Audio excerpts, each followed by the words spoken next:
I'm still going to be going through my blank game week 31 team selection, some transfer thoughts ahead of game week 31, and also my game week 30 team review. But before we get into that, I think we're around 40 subscribers away from 1,000, which is the goal before the start of the World Cup. So if you're new around here and enjoying the content, make sure you hit that sub button, make sure you leave a like, also make sure you hit that bell. Don't miss any content going up on the channel. And also, in any match time, let's get straight into it. So first, I'm going to start off with my game week 30 team review. Managed to score 56 points, came on overall points to 1,327, and a slight green arrow from 560k, 545k. We'll take it. That's the fourth green arrow end of the game 31. I'll be able to continue with the trend. So in goal, we had Bob Rugen currently keeping a clean sheet for 7 points. Huge clean sheet there. Then he had Anderson also keeping a clean sheet as well for 7 points, same as Gabriel keeping a clean sheet against Everton for 9 points. Van Dijk at the dying end of the game conceding to Tottenham, so no clean sheet there for only 2 points. Bruno Fernandes getting 2 assists for 10 points. Granted that I did not captain him, but I was never planning to, so it's alright. Semenyo, Wilson, and Rogers all blanking, especially Rogers disappointing once again. Otara getting, I think, 2 assists and picking up 3 bonus points as well. Huge points from him. Haaland blanking again, and so did Joe Pedro. And my bench was really strong, to be fair. Dubravka with a clean sheet for 6 points. And then Rodon also a clean sheet for 8 points. Then Chalobah and Mane blanking. So all in all, a very good game week. And I hope for game week 31, I'm able to do something similar, if not better. So now looking at game week 31 has in store for us. So before we get into my game week 31 team selection, let's look at some transfer thoughts ahead of game week 31. And the first player, the first transfer I'm thinking of doing is Haaland. Yes, you had that right. Haaland to Thiago. I think this is the best fixture to sell him because I'm going to be wild carding in game week 32. I can just bring him in or just set some funds aside to try and bring him in because the fixtures they have even after the blank are not really easy fixtures. Chelsea, Arsenal, Burnley, and Everton. I don't think these are very easy fixtures. So yeah, maybe a sell for me and see what's going to happen. And I hope it doesn't hurt my rank. And I'm sure many people around my rank have even sold him. So I think I'm going to be fine without him for a while. Just bringing him back from the Burnley game, maybe. And the player I'm going to be bringing in is Thiago. He's been on form, scoring in game of 30, of course, against Wolves, and yeah, playing against Leeds. Very easy fixtures on paper, of course, coming for Brentford. They have Leeds, Everton, Fulham, United, and West Ham in their next 5 games. Very high chances of getting some attacking returns, and I really want to have Thiago in my team for that blank game with 31 against Leeds. I feel there's a high chance of attacking returns from him. What are the first transfer I'm thinking of doing? And let's look at my second transfer. So my second transfer is Mane from Wolves. I don't think there's any much to say about from him. I brought him in many months ago when they had their double game week against Arsenal. It did not work out as expected, but it is what it is. And the player I'm going to be bringing in is going to be Raul Jimenez against the Burnley game 31, and I'm going to be wildcarding him out because their fixtures are not that great. But that Burnley fixture has a lot of promise for Jimenez. The only slight concern I have with Jimenez is in the last 3 games they played the full 90 minutes since Muniz has come back from injury. And you never know whether it's going to be rotated in this game or not. But yeah, I think I'm just going to risk it, and I hope that the minutes he's going to have on the pitch is going to be enough for him to get some attacking return. So that's the second transfer I'm thinking of. Now let's look at the third transfer. So the third transfer I'm thinking of doing is Chalobah over to Lewis Hall. Chalobah picking up an injury last night against PSG, so high chances that he's going to be out for that Everton game. And even though they haven't kept a clean sheet in the last, I think they only kept 1 clean sheet in the last around 10 games in the Premier League. So not looking very great defensively. He hasn't scored in a while. His last goal was against Arsenal, that very months away. So yeah, I'm just going to sell him, and the player I'm going to bring in is going to be Lewis Hall.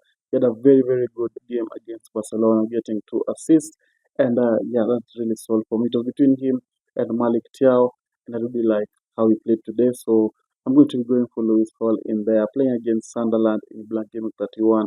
And maybe I'm going to be wild carding him out because also for them, they haven't kept a lot of clean sheets in the last couple of game weeks. I think it's only one in the last seven. But against Sunderland, I'm predicting a 1-0 win. So maybe the one's going to produce the assist. And I hope he's the one who's going to produce the assist and maybe a cheeky clean sheet in there. So that's my third and final transfer.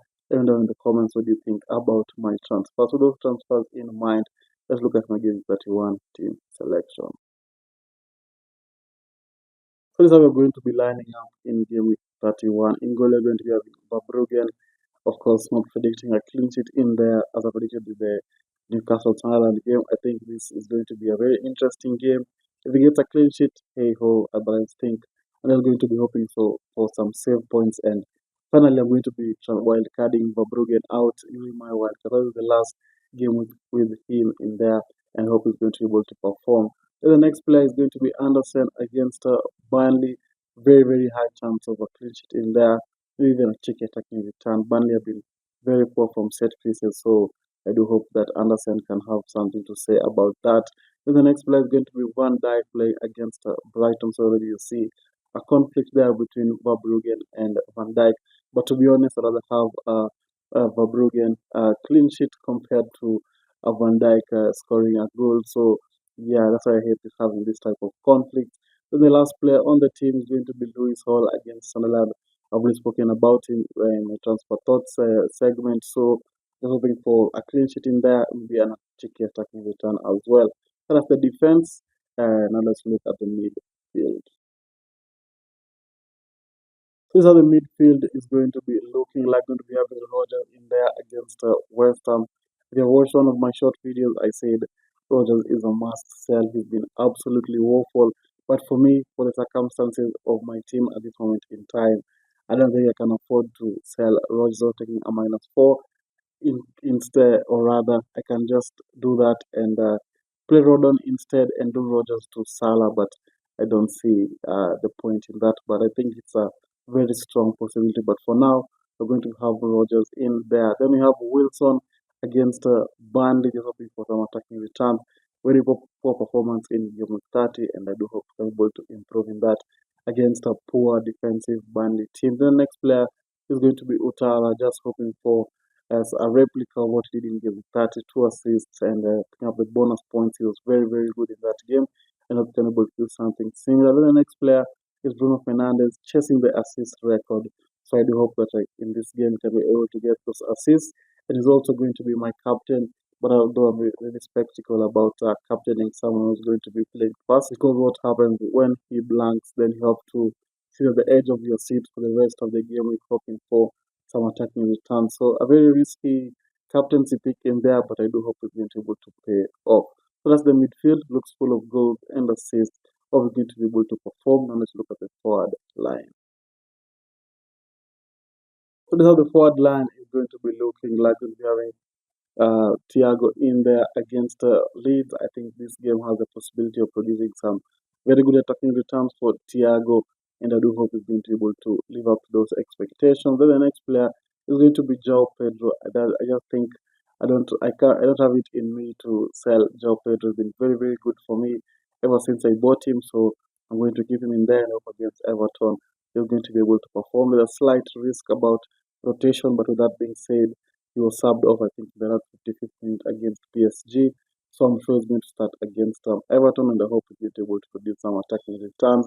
So the next player is going to be Jimenez against Burnley. Of course, I've already mentioned my concerns. Maybe it's going to be easier to go for Ekitike instead of Raul Jimenez, but I really trust that Raul Jimenez is going to produce some attacking returns in this game. If Muniz wasn't back, I'd be 100% in, but at the moment I'm 70-30.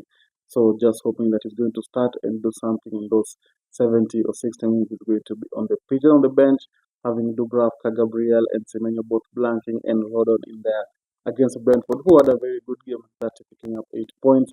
But I just don't trust that Leeds defense, so he's just going to stay on the bench. So that's my team for blank game with 31. Looks pretty solid. Hope he's going to be able to perform, and most likely, or rather, I hope he's going to beat those free hit traps out there because I think some of them look really, really amazing. And I do hope that my team is just going to perform better. So if you wanted to reach this far, don't forget to leave a like and subscribe. And I'm going to be going live on TikTok 2 hours before the deadline. The link for that is down in my description.